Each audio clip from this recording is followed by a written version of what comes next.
the Democrats, a lot of them will tell you that this budget deal would be a done deal if not for the demands of the Tea Party.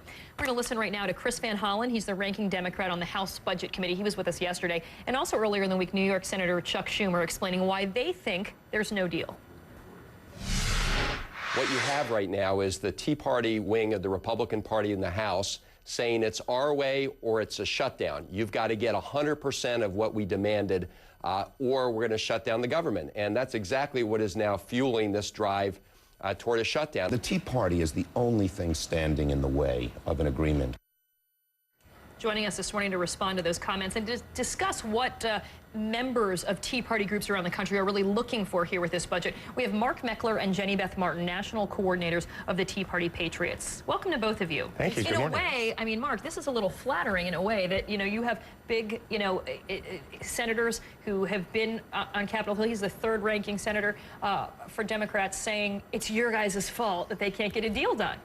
It's not necessarily flattering, that's not the right word, but the reality is we've changed the tone of the debate. This is what the American public demands, and they've said we're extreme, but the reality is they're out of touch with American public opinion. Americans, 57% of them say if they can't get bigger budget cuts, they are in for a government shutdown. So really, we're representing Americans, they're out of touch. Well, Jenny, what some of the criticism has been is that you guys have brought the ball way further onto your side of the court, meaning the amount of cuts that now seems to be the magic number, $33 billion. I know you guys are wanting $33 million. I know you want, wait, it is billion, yes. I know you want $100 billion, right. But it would be so much further down if it weren't for the Tea Party involvement. And what they're saying is, you guys aren't going to be happy unless it's all your way.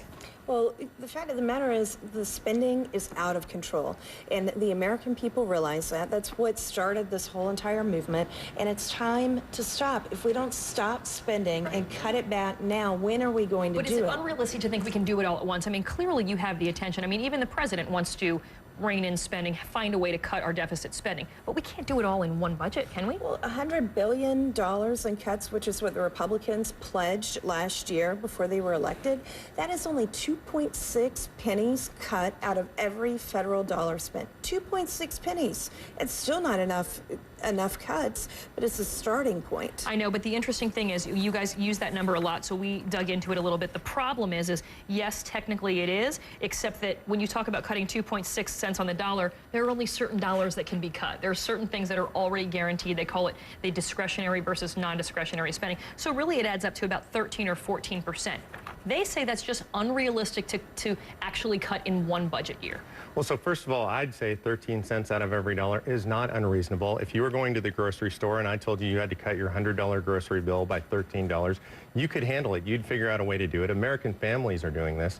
And the only reason that they're saying it's 13% is because they refuse to deal with entitlements. The Republicans are now forcing entitlement reform, but up till now they've simply refused. So it's not that they can't deal with the full budget, it's that they've refused to deal with the full budget. And are you happy with the proposal that Congressman Ryan has put forth that calls for actually trying to tackle entitlements in the 2012 budget, or do you think they need to go further? I haven't delved all the way into it since I just came out yesterday. I think it's a step in the right direction. We have to put these things on the table and start looking at it and make serious decisions about the future of this country, and at least he's willing to put a plan out there.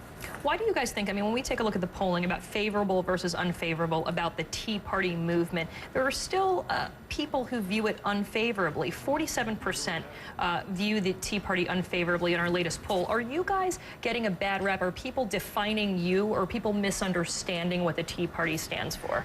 Yeah, I think the media has worked hard to define us. The left has worked hard to define us. That same poll said that we have a 32% favorable rating. That's right. And that's a single poll. Congress currently has a 13% favorable rating, so we're almost triple Congress's favorable rating. I think that's pretty good. The people who are out of step are Congress. The Tea Party movement represents the American people. 69% of the American people are angry or very angry at their government. The Tea Party is expressing those sentiments. Do you think it's unfair that, I mean, even when we put up, I put up in Twitter posting saying that you guys are coming on, people think they associate perhaps birther movements, racist. They just, these words that come out when you mention Tea Party. Why has that happened to you guys? We've just been misportrayed in the media. The fact of the matter is we're ordinary Americans. We're everyday Americans. We're moms. We go to work. We work hard for our families.